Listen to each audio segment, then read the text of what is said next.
वक्फ board के bill की बहुत चर्चा हो रही है और अभी मैं मौलाना खालिद रशीद फरंगी महली साहब से मिलके आया, जो मुस्लिम पर्सनल लॉ बोर्ड के मेंबर हैं, और भी कई संस्थाओं से मैं मिला। पिछले दिनों Indian Muslims for civil rights एक संस्था है जिसके प्रोग्राम में मैं गया था, अदीब अनवर साहब के। वहाँ भी बहुत सारे मुस्लिम इंटेलेक्चुअल्स और सिख कम्युनिटी के लोग, हिंदू कम्युनिटी के लोग सब आए हुए थे उसमें। तो ये वक्फ बोर्ड का बिल क्यों लाया जा रहा है, क्या है इसके पीछे की मंशा? मैं जेपीसी का मेंबर भी हूं, जो पार्लियामेंट की कमेटी बनी है उसका सदस्य भी हूं, तो मेरी भी जिम्मेदारी है कि मैं इस बिल के बारे में समझूं। तो मैं गया, अभी आज उनसे मुलाकात की मैंने। तो इसमें 3-4 बड़ी भ्रांतियां फैलाई जा रही। क्या कहा जा रहा है? वक्फ बोर्ड किसी भी संपत्ति को अगर अपना कह दे तो वो संपत्ति उसकी हो जाएगी। ये कहां से निकाल के लाते हैं भाजपा वाले?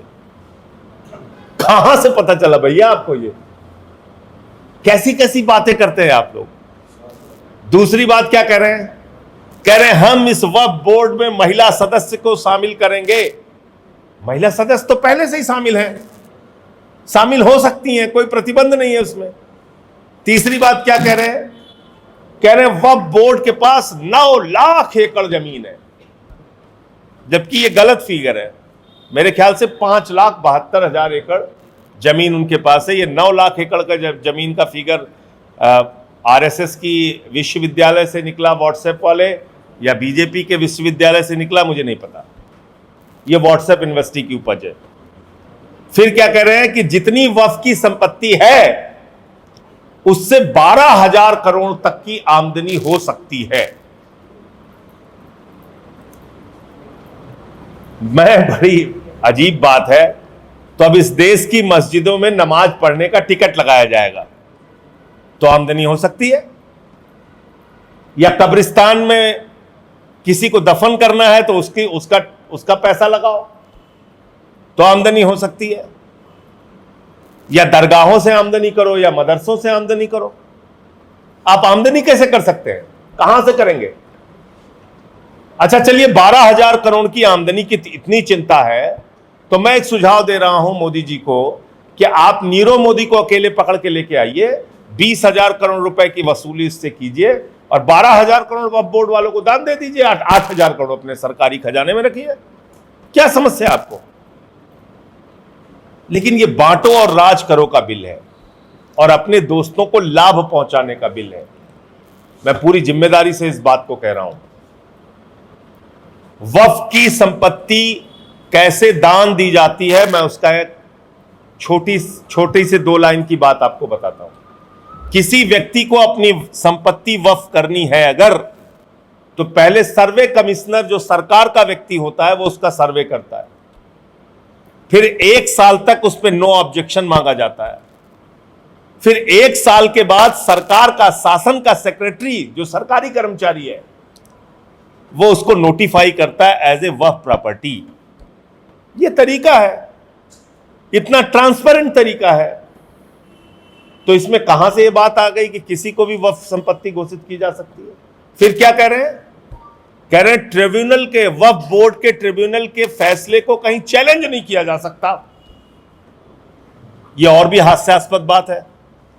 वक्फ बोर्ड के ट्रिब्यूनल के फैसले को हाई कोर्ट में, सुप्रीम कोर्ट में कहीं भी चैलेंज किया जा सकता है और इसको लेकर कई फैसले भी आए हैं। तो ये दूसरी गलत बात है जो प्रचारित की जा रही है। तीसरी बात क्या कही जा रही है? सच्चर कमेटी ने ये कहा, सच्चर कमेटी ने ये कहा। सच्चर कमेटी की मैं रिपोर्ट आपको भेजूंगा। सच्चर कमेटी ने जो असल बात कही उसको हमारे कानून मंत्री जी ने नहीं बोला, हमारी सरकार ने नहीं बोला। सच्चर कमेटी ने कहा दिल्ली हो, राजस्थान हो, उत्तर प्रदेश हो, कई ऐसे राज्य हैं जहां पर की वक्फ की जमीनों पर सरकार ने कब्जा कर रखा है, उसको हटाया जाए। यह लिखा हुआ है सच्चर कमेटी की रिपोर्ट में, वो आप बोलते नहीं। और एक महत्वपूर्ण बात यह है, ये बाबा साहब के द्वारा लिखे गए भारतीय संविधान की धारा 26 के भी खिलाफ है। धारा 26 क्या कहती है? धारा 26 कहती है किसी भी धर्म के व्यक्ति को अपने उपासना पद्धति के हिसाब से पूजा पाठ इबादत करने की, प्रार्थना करने की पूरी छूट है। और दूसरा, वो कानून कहता है, भारत का वो संविधान की धारा कहती है कि किसी भी व्यक्ति को अपनी धार्मिक संपत्ति के प्रबंधन की पूरी आजादी है, और उसमें उसी धर्म के व्यक्ति होंगे, कोई दूसरा धर्म का व्यक्ति नहीं होगा। ये लिखा हुआ संविधान में हमारे। तो आप कह रहे हैं कि उसमें गैर मुस्लिम को हम शामिल करेंगे, तो ये भारत के संविधान की धारा 26 के भी खिलाफ है। फिर आप कह रहे हैं उसमें प्रैक्टिसिंग मुस्लिम होगा तब वो वक्फ कर सकता है। बड़ी मजेदार बात सुनिएगा। कह रहे हैं कि 5 साल तक कोई व्यक्ति मुस्लिम धर्म के रीति रिवाजों का पालन करेगा पहले, तभी वो दान कर सकता है। बहुत सारे लोग होते हैं मुसलमानों में जो सिर्फ जुम्मे की नमाज पढ़ते हैं, बहुत सारे लोग होते हैं जो रोजा रखते हैं, नहीं रखते, लेकिन वो दान नहीं कर सकते। मोदी जी कह रहे हैं वक्फ नहीं कर सकता वो। और वक्फ के मूल कानून में क्या लिखा है कि मुस्लिम हो या गैर मुस्लिम कोई भी दान कर सकता है। तो दान कोई भी कर सकता है, लेकिन अब उसको परिवर्तित कर दिया कि नहीं साहब, वक्फ तो वही कर सकता है जो 5 साल का प्रैक्टिसिंग मुस्लिम हो। तो क्या मुसलमानों के घर में सीसीटीवी कैमरा लगाएंगे मोदी जी? चेक करेंगे कि वो नमाज पढ़ रहे हैं, नहीं पढ़ रहे हैं, प्रैक्टिसिंग मुस्लिम है कि नहीं है? तो कुल मिलाकर ये जो कानून आया है वक्फ बोर्ड संशोधन बिल, मैं देश के लोगों को आगाह करना चाहता हूं, सावधान हो जाइए।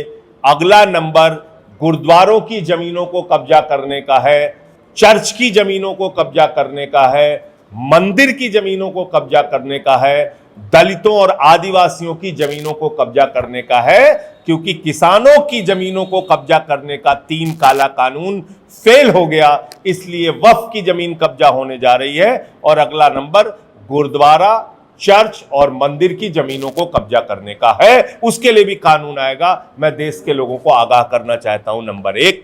और नंबर 2, भारतीय सेना की जमीन को, 13,000 एकड़ जमीन को अभी उठाकर अपने दोस्त अडानी और कुछ लोगों को अयोध्या में दे दिया गया, ये भी एक बहुत बड़ा सच है।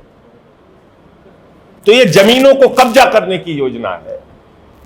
ये वक्फ बोर्ड का संशोधन बिल ये जमीनों को कब्जा करके दोस्तों को देने की योजना है, और जिसमें उनके सबसे चहेते दोस्त अडानी के लिए कुछ भी करेगा वाला फॉर्मूला लागू करेंगे। नंबर 1।